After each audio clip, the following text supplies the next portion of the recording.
அன்பு நேயர்களுக்கு என் இனிய வணக்கம். ரிஷப ராசிக்காரர்களாகிய உங்களுக்கான இன்றைய இந்த விசேஷமான வீடியோ பதிவுக்குள்ள நம்ம முழுமையா போறதுக்கு முன்னாடி அந்த முழுமுதற் கடவுளான முருகப்பெருமானை மனதார வேண்டிக்கிட்டு அவரோட பாதங்களை வணங்கிட்டு இந்த பதிவுக்குள்ள போகலாங்க. ஓம் முருகா போற்றி, ஓம் முருகா போற்றி, ஓம் முருகா போற்றி, என்னை காக்கும் வேலவனே முருகனே போற்றி. மனதார நம்புங்க, உங்க வாழ்க்கையில இனி நல்லதே நடக்கும். நல்லது மட்டும்தான் நடக்கும். நம்மளோட ரிஷபராசிக்காரங்க அப்படின்னாலே அவங்க பயம் அறியாத சிங்கங்களா தான் இருப்பாங்க. இவங்கள பொறுத்த வரைக்கும் நான் மட்டும் நல்லா இருந்தா போதும் அப்படிங்கிற அந்த ஒரு துளி சுயநலம் கூட இவங்க கிட்ட கிடையாதுங்க. தன்னை சுத்தி இருக்கிற எல்லோருமே சந்தோஷமா இருக்கணும், எல்லாரும் நல்லா இருக்கணும் அப்படிங்கிற ஒரு உன்னதமான பொதுநல குணத்தோட தான் இவங்க வாழ்ந்துட்டு இருக்காங்க. இவங்கள பொறுத்த வரைக்கும் தன் சொந்த வாழ்க்கையில எத்தனை பிரச்சனைகள் வந்தாலும், எத்தனை போராட்டங்கள் வந்தாலும் அதை பத்தி துளி கூட கவலைப்பட மாட்டாங்க. ஆனா தனக்கு நெருங்கிய ஒரு உறவினர் வாழ்க்கையில ஒரு சின்ன பிரச்சனை வருதுன்னு வச்சுக்கோங்க, உடனே ஓடி போய் முதல் ஆளா நின்னு உதவி செய்யக்கூடிய பெரிய மனசு கொண்டவங்க இவங்க. சொல்லப்போனா இவங்க எல்லோருடைய வாழ்க்கைக்கும் ஒரு சிறந்த வழிகாட்டியா தான் இருக்காங்க. வெளியே பார்க்கறதுக்கு ஒரு கம்பீரமான தோற்றத்துக்கு சொந்தக்காரங்களா இருப்பாங்க. ஆனா மனசுக்குள்ள ரொம்ப இளகிய குணம். உண்மைக்கு புறம்பா எந்த காலத்திலையும் எந்த ஒரு தவறான செயலையும் இவங்க செய்யவே மாட்டாங்க. ஒரு தாயை போல மற்றவர்களிடம் அன்பு காட்டக்கூடிய உயர்ந்த உள்ளம் கொண்டவங்களா இவங்க வாழ்ந்துட்டு இருக்காங்க. இவ்வளவு அருமையான நற்குணங்களை கொண்ட ரிஷபராசி அன்பர்களே, எல்லாரும் நலமா இருக்கீங்களா? சந்தோஷமா இருக்கீங்களா? ஏங்களா, ஏங்கம்மா, நீங்க வேற எங்களை பார்த்து இப்படி ஒரு கேள்வியை கேக்குறீங்களே? எங்களை பார்த்தா நிஜமாவே நலமா இருக்கிற மாதிரியா தெரியுது? எங்க வாழ்க்கையில ஒவ்வொரு நாளும் பலவிதமான போராட்டங்களை, புது புது பிரச்சனைகளை சந்திச்சுக்கிட்டு தான் இருக்கோம். நாங்களே ஏன் தான் பிறந்தோம் அப்படின்னு அந்த அளவுக்கு கஷ்டப்பட்டுட்டு இருக்கோம் அப்படின்னு நீங்க கண்ணீர் விடுறது எனக்கு நல்லாவே புரியுதுங்க. ஆனா ரிஷபராசிக்காரர்களே, உங்களுக்காக ஒரு சந்தோஷமான செய்தி இருக்கு. இனி வரக்கூடிய காலங்கள்ல உங்க வாழ்க்கையில இருக்கக்கூடிய இந்த இக்கட்டான சூழ்நிலைகள், கவலைகள் எல்லாமே பனி போல காணாமல் மறைய போகுது. உங்களுடைய நீண்ட நாள் கனவுகள், மனசுக்குள்ள புதைச்சு வச்சிருக்க ஆசைகள் எல்லாமே ஒன்னொன்னா நிறைவேற போகுது. ரொம்ப நாளா திருமணம் ஆகாம கஷ்டப்படுறவங்களுக்கு அந்த திருமண தடைகள் எல்லாம் நீங்கி கூடிய சீக்கிரம் கெட்டி மேளம் சத்தம் கேட்க போகுதுங்க. குழந்தை பாக்கியம் இல்லாம ஏங்குறவங்களுக்கு அந்த மழலை செல்வம் கிடைக்க போகுது. இது நாள் வரைக்கும் உங்களை ஒரு பொருட்டா கூட மதிக்காம உங்களை வேண்டாம்னு உதறி தள்ளிட்டு போன அதே சொந்த பந்தங்கள் இனி வரக்கூடிய காலங்கள்ல உங்களை தேடி வரப்போறாங்க. உங்களுடைய உடல்நிலை ரொம்பவே ஆரோக்கியமா மாறப்போகுது. முக்கியமா உங்க கையில பணப்புழக்கம் ரொம்பவே அதிகமா இருக்க போகுதுங்க. உங்க வாழ்க்கையே இனி ஒரு அருமையான சொர்க்க வாழ்க்கையா மாறப்போகுது. நம்ம இன்னைக்கு இந்த வீடியோ பதிவுல ரிஷபராசிக்காரங்களுக்கு ஜனவரி 15ஆம் தேதியிலிருந்து 17ஆம் தேதி வரைக்கும் அந்த 4 முக்கிய கிரகங்களின் பெயர்ச்சியால ஏற்படக்கூடிய மகத்தான பலன்களை பத்தி தான் விரிவா பார்க்க போறோம். ரிஷபராசிக்காரர்களோட தனித்துவமான குணங்கள் என்ன? அவங்க இதுநாள் வரைக்கும் சந்திச்ச தடைகள் என்ன? இனி இந்த கிரக பெயர்ச்சியால அவங்களுக்கு கிடைக்க போற நன்மைகள் என்னங்கிறத முழுமையா அலச போறோம். குறிப்பா சொல்லணும்னா திருமணம், குழந்தை பாக்கியம், தீராத சொத்து பிரச்சனைகள், வேலை வாய்ப்பு, தொழில் முன்னேற்றம் என எல்லாத்தையும் பத்தி விலாவாரியா பார்த்து தெரிஞ்சுக்கலாங்க. பொதுவாவே ரிஷபராசிக்காரங்க ரொம்ப கடின உழைப்பாளிங்க, அபாரமான திறமைசாலிங்க, அசைக்க முடியாத தன்னம்பிக்கை உடையவங்க. இவங்க எந்த ஒரு சின்ன வேலையை எடுத்துக்கிட்டாலும் அதை ரொம்ப நேர்த்தியா ஒழுக்கமா செய்யக்கூடியவங்க. இவங்க கற்பனை திறன் மற்றும் கலைத்துறையில ரொம்ப சிறந்து விளங்குவாங்க. இப்ப பாருங்க, ஜனவரி 15ஆம் தேதிக்கு பிறகு சூரியன், செவ்வாய், புதன் மற்றும் சுக்கிரன் ஆகிய 4 கிரகங்களும் ஒரே இடத்துல ஒன்னு சேர்றாங்க. இதனால ரிஷபராசிக்காரங்களுக்கு இது ரொம்ப ரொம்ப முக்கியமான ஒரு தருணமா அமைய போகுது. இந்த கிரகங்களின் சேர்க்கை அப்படியே கடகராசிய பாக்குது. இது ரிஷபராசிக்கு 9ஆம் இடமா வருது. இதனால ரிஷபராசிக்காரங்களுக்கு அடுக்கடுக்கான நல்ல பலன்கள் கிடைக்க போகுதுங்க. கடந்த 2-3 மாசங்களா ரிஷபராசிக்காரங்க என்னவெல்லாம் கஷ்டப்பட்டீங்க?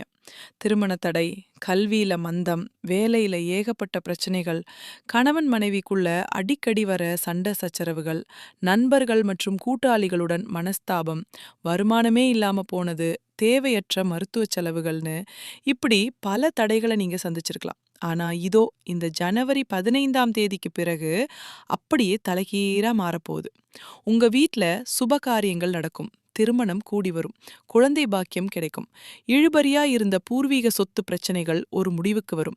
வேலை இல்லாம கஷ்டப்படுறவங்களுக்கு நல்ல வேலை அமையும். வெளிநாட்டுல வேலை செய்யணும்னு ஆசைப்படுறவங்களுக்கு பதவி உயர்வுடன் கூடிய வாய்ப்புகள் கிடைக்கும். புதுசா ஒரு சொந்த தொழில் தொடங்கணும்னு நினைக்கிறவங்களுக்கு இது ரொம்ப பொருத்தமான நேரம்.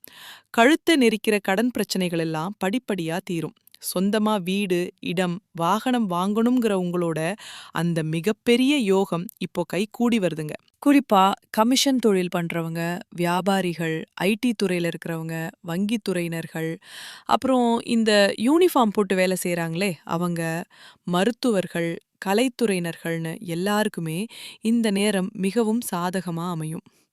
பெண்களுக்கு திடீர் லாட்டரி யோகம் கூட அடிக்க வாய்ப்பு இருக்குங்க. அரசாங்க ஊழியர்கள் மற்றும் அரசியல்வாதிகள் மக்கள் மத்தியில பெரிய அளவுல சாதிக்க போறாங்க. சரி, அடுத்ததா நம்மளோட ரிஷப ராசியில இருக்கக்கூடிய ஒவ்வொரு நட்சத்திரக்காரர்களுக்கும் இந்த மாதம் எப்படி இருக்க போகுதுன்னு தனித்தனியா பார்க்கலாம். முதலாவதாக ரிஷப ராசியில இருக்கக்கூடிய கார்த்திகை நட்சத்திரம். கார்த்திகை நட்சத்திர அன்பர்களே, உங்களுக்கு இந்த மாதம் எப்படி இருக்குன்னு பார்த்தா ரொம்பவே அற்புதமா அமைஞ்சிருக்கு. இந்த நட்சத்திரத்துல பிறந்தவங்க பெரும்பாலும் பொய் சொல்லத் தெரியாத வெள்ளந்தியான மனுஷங்க. குடும்பத்துக்காகவே தன்னையே முழுசா அர்ப்பணிக்கக்கூடியவங்க. உங்களுக்கு வருமானம் பல மடங்கா பெருக போகுது. கணவன் மனைவிக்குள்ள இருந்த பிணக்குகள் நீங்கி ஒற்றுமை அதிகரிக்க போகுது. தொழில்ல நீங்க நினைச்சதை விட பெருசா சாதிக்க போறீங்க. இது நாள் வரைக்கும் உங்க குடும்பத்துல இருந்த ஒட்டுமொத்த பிரச்சனைகளுக்கும் ஒரு விடிவு காலம் பிறக்க போகுது. அடுத்ததா ரிஷபராசியில இருக்கக்கூடிய ரோகிணி நட்சத்திரம்.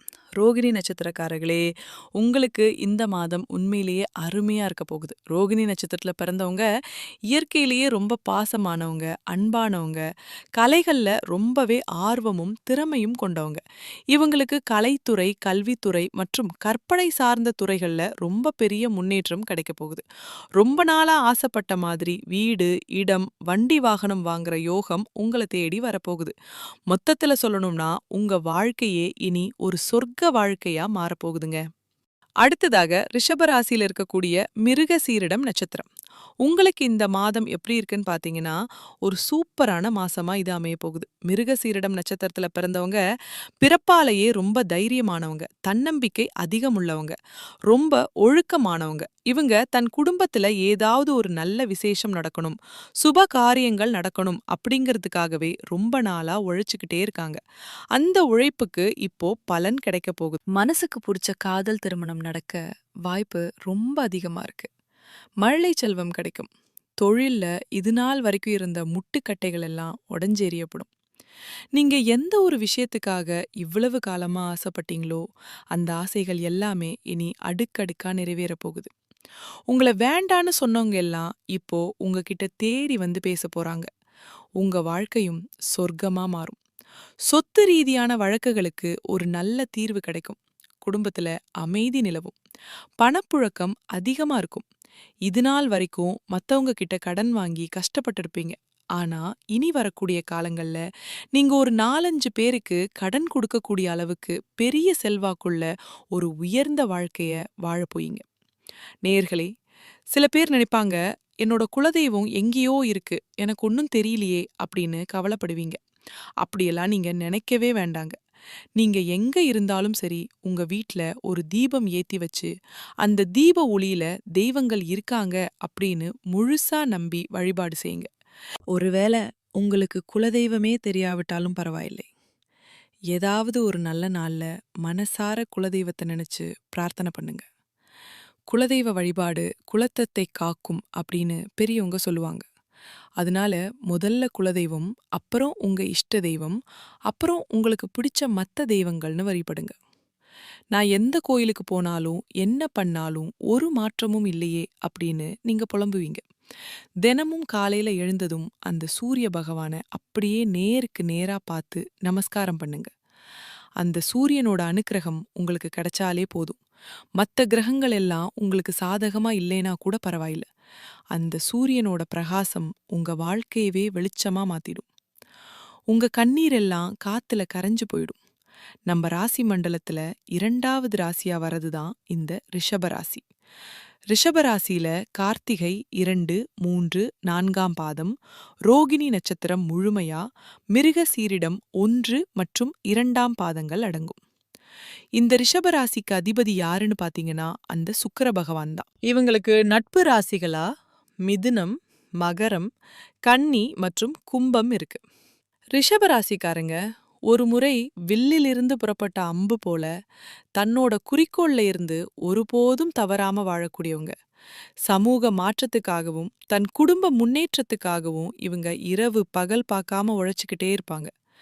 ரிஷப ராசி அப்படிங்கிறது அந்த மகத்தான பசுவோட வடிவத்தை அடிப்படையாக கொண்டது. சிவபெருமானுக்கு நந்தி பகவான் எவ்வளவு முக்கியமோ அதே போல ரிஷப ராசிக்காரங்க அமைதியையும் பொறுமையையும் பக்தியையும் தன் உடம்புலேயே கொண்டவங்க. முன்னொரு காலத்துல தேவர்களுக்கும் அசுரர்களுக்கும் இடையில போர் நடந்தப்போ தேவர்கள் வெற்றி பெறுறதுக்காக பிரம்மதேவர் நிதானம், ஆசரம், பொறுமை போன்ற குணங்களை வலியுறுத்தினார். இதுவேதான் ரிஷபராசியோட அடையாளமா இருக்குது.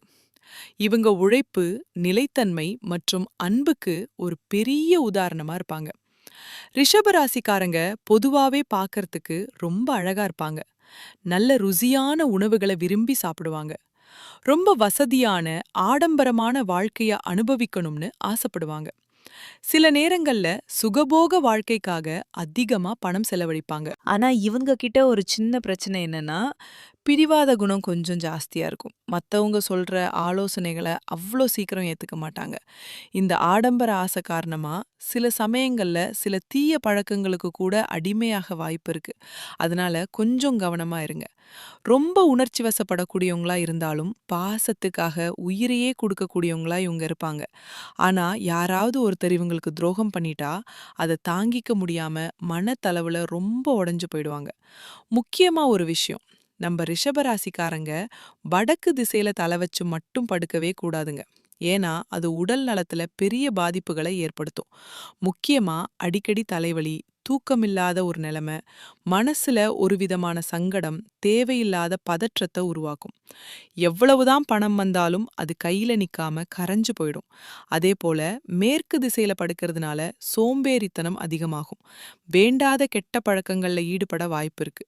குடும்பத்துல சண்டை சச்சரவுகள் வரும். கிழக்கு திசையில தலை வச்சு படுத்தா அதிகாரம், புகழ் எல்லாம் கிடைக்கும். ஆனா கூடவே பிடிவாத குணம் அதிகமாகும். இதனால குடும்பத்துல சண்டை ஏற்பட்டு சிலருக்கு டைவர்ஸ் வரைக்கும் கூட போக வாய்ப்பு இருக்கு. ரிஷபராசிக்காரங்க வடக்கு திசையில தலை வச்சு தூங்குறதுனால கல்வி, அறிவு மற்றும் நல்ல நினைவாற்றல் உண்டாகும். தெய்வ அனுகிரகம் பரிபூரணமா கிடைக்கும். செல்வம் பெருகும், தொழில் விருத்தி அடையும், மன அமைதி கிடைக்கும். அதே போல தெற்கு திசையில தலை வச்சு படுத்து தூங்கும்போது பணம் அதிகமா சேர்றது மட்டும் இல்லாம நிலம், வீடு, வண்டி, வாகனம் வாங்கக்கூடிய யோகம் அபரிமிதமா உண்டாகும். வியாபாரத்துல பெரிய வெற்றி கிடைக்கும். புதுசு புதுசா நிறைய வாடிக்கையாளர்கள் உங்களுக்கு தேடி வருவாங்க. மனைவி, சகோதரி மற்றும் தாய் வழி உறவுகளால உங்களுக்கு நிறைய செல்வமும் நல்ல சந்ததிகளும் கிடைக்கும்.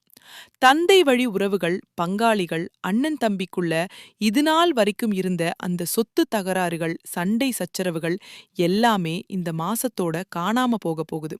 உங்க வாழ்க்கையில நீங்க கண்ட கனவுகள், ஆசைகள் எல்லாமே இந்த மாசம் நிச்சயம் நிறைவேறும். மனதார நம்புங்க. உங்களுக்கு எப்போவும் நல்லதே நடக்கும். நல்லது மட்டும்தான் நடக்கும். இந்த வீடியோ பதிவு உங்களுக்கு பிடிச்சிருந்தா மறக்காம உங்க நண்பர்களுக்கும் பகிருங்க. மிக்க நன்றி.